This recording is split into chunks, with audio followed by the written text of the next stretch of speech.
Hello दोस्तों, मेरा नाम है पीयूष और आप देख रहे हैं ज्ञान सरोवर क्लासेस विद पीयूष। तो दोस्तों, आज हम शुरू करने वाले हैं ट्रांसलेशन। ट्रांसलेशन का ये पार्ट 1 है और आगे ट्रांसलेशन में ज़रूर लेकर आता रहूँगा। ठीक, ये इस पार्ट 1 है तो ख़त्म तो करना ही है।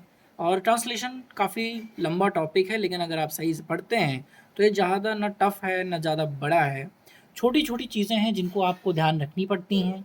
ठीक, तो चलिए शुरू करते हैं। Use of is am are in present tense. Present tense में ही ये यूज़ होता है। क्या? इज एम और आर। चलो प्रेजेंट टेंस की बात करते हैं। ये वर्तमान काल होता है। वर्तमान काल, और इस वर्तमान काल में मूल वर्ब जो होती है बी का ही स्वरूप होता है। क्या? इज एम और आर। इज एम आर किसका एक मूल रूप है? बी का। ये बी का प्रेजेंट टाइप होता है। बी एक वर्ब है। वर्ब जो है बी एक वर्ब है। वर्ब की अगर बी के प्रेजेंट टेंस को देखा जाए वो क्या कहलाएगा? इज एम और आर होता है। ओके, इज एम आर होता है। तो इज एम आर का अर्थ क्या होता है इसे भी देखते हैं। इसका अर्थ होता है होता है। इसका क्या अर्थ होता है? इसका है होता है अर्थ। आर का होता है या फिर हो। एम का अर्थ होता है हूं, जो कि यूज होता है सिर्फ और सिर्फ आई के लिए। अब इस चार्ट के माध्यम से हम शॉर्ट में देख लेंगे कि क्या क्या कैसे ट्रांसलेट किया जाएगा और उसके फॉर्मूलाज क्या हैं।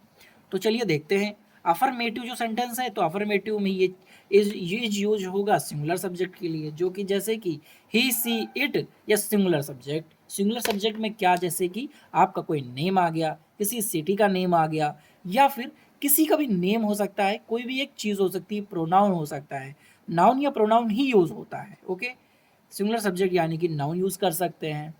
आई आई सिर्फ यूज होगा एम। आई के बाद सिर्फ और सिर्फ एम यूज होगा। यू के बाद यू, वी, दे और प्लूरल सब्जेक्ट। प्लूरल सब्जेक्ट में नाउन या प्रोनाउन जो हैं वो यूज किए जा सकते हैं। और उसके बाद क्या लगाया जाएगा? उसके बाद लगाया जाएगा आर। ओके, आर लगाया जाएगा। आर के बाद हम देखते हैं निगेटिव में आते हैं। अफर्मेटिव के बाद निगेटिव, ही शी इट या फिर सिंगुलर सब्जेक्ट, जिसके बाद यूज करते हैं इज नॉट। ये है सब्जेक्ट, यह है वर्ब।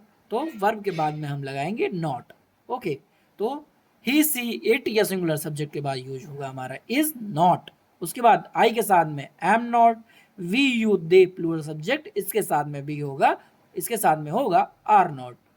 अब इसी क्रम में हम देखते हैं निगेटिव के बाद इंटेरोगेटिव।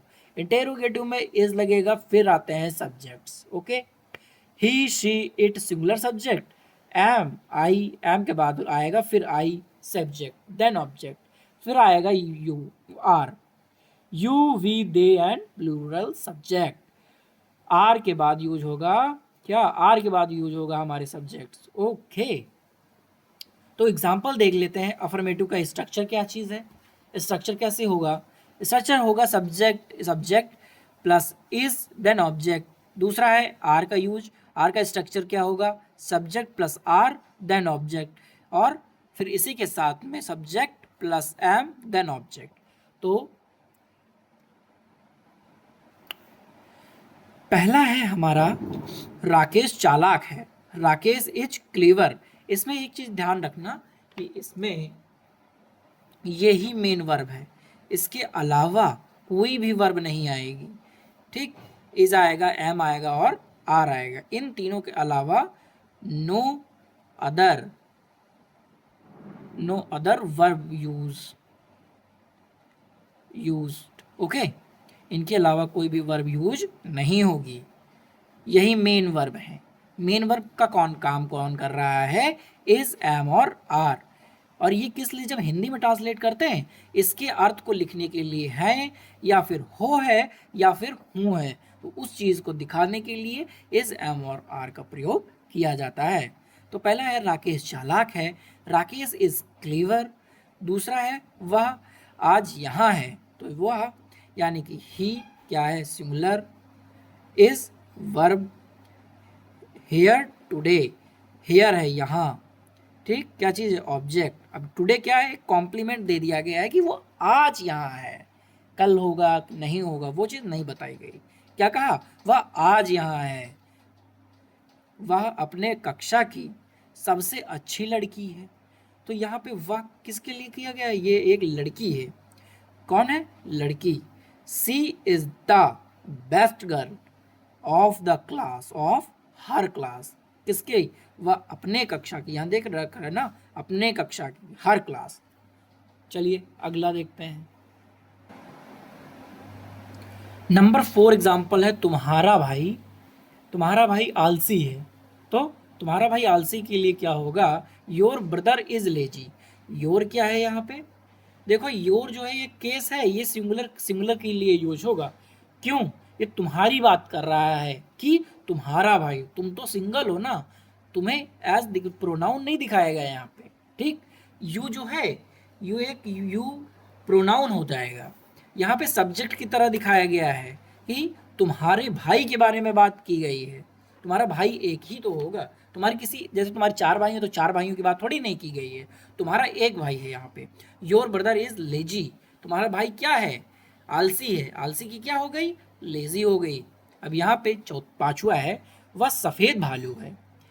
वह सफ़ेद भालू है। तो यहाँ पे इट यूज हुआ है। इट किसके लिए यूज हुआ है? वह के लिए दर्शाया गया है। वह सफ़ेद भालू है।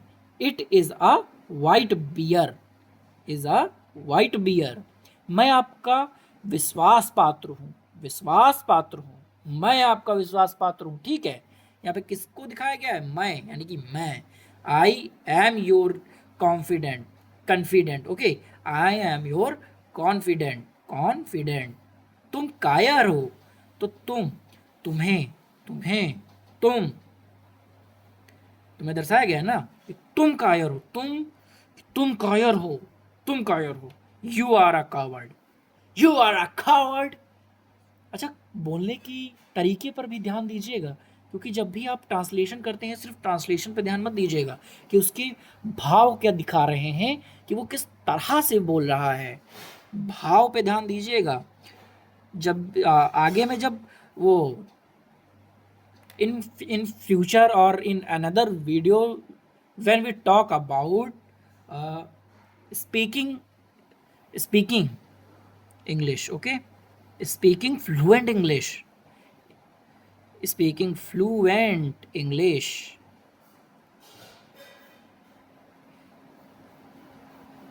तब वहाँ पे यूज होती है कि आपका बोलने का तरीका क्या है। सिर्फ लोग, जब भी आप बोलोगे यू आर कवर्ड, तो ये कोई थोड़ा नहीं होगा, तुम्हें जोर देकर बोलना होगा, तो तुम्हारी बातों में जोर आएगा। ठीक है? कैसे? तुम कायर हो, यू आर अ कावर्ड। थोड़ा गुस्से से बोलो, या अपनी प्रतिक्रिया दो कि तुम बोल रहे हो वो दूसरे पर प्रभाव डाले, आपकी बात का क्या प्रभाव पड़ता है दूसरे के ऊपर। ये चीज़ दिखाती है कि यू आर, तुम उसमें एक इमोशन लेकर आ रहे हो। किसमें? अपनी इंग्लिश स्पीकिंग में यही कही जाती है फ्लुएंट इंग्लिश। इसका मतलब सिर्फ ये नहीं कि आप फ्लुएंट हो, आया आए बोलते जा रहे हो, बोलते जा रहे हो, बट किसी को फ़र्क नहीं पड़ रहा है, किसी को समझ में नहीं आ रहा है। तो ये चीज़ आपको नहीं करनी है। अगर ये आप करते हो तो आपकी बातों का न किसी पर ज़ोर पड़ेगा, ना आप फ्लुएंट तो हो जाओगे, लेकिन आप किसी पर कोई चेंज नहीं कर पाओगे। आप किसी की लाइफ चेंजिंग का कोई मोटिव नहीं बन पाओगे। अगर आपको किसी की लाइफ चेंज करनी है, किसी को समझाना है, किसी को फ्यूचर के लिए गाइड करना है, तो अपनी बातों में ज़ोर लाना पड़ेगा। ऐसे नहीं होगा। ये चीज़ होगी सिर्फ और सिर्फ प्रैक्टिस। ठीक, प्रैक्टिस से होगी। Okay, practice, practice make man perfect. Thank you guys, this is all for today, and another video we talk about negative sentences and interrogative sentences. So तब तक के लिए सब्सक्राइब करिए, लाइक करिए और शेयर करिए, और पढ़ना मत भूलिएगा। और अगली वीडियो में टॉप 30 में टेंस नहीं, ट्रांसलेशन लेकर आऊँगा, जो कि आपके वीडियो सॉरी, जो मैं भी क्या बोलते जा रहा हूँ, जो कि आपकी इंग्लिश को काफ़ी अच्छा इम्प्रूव कर देगा। Thank you.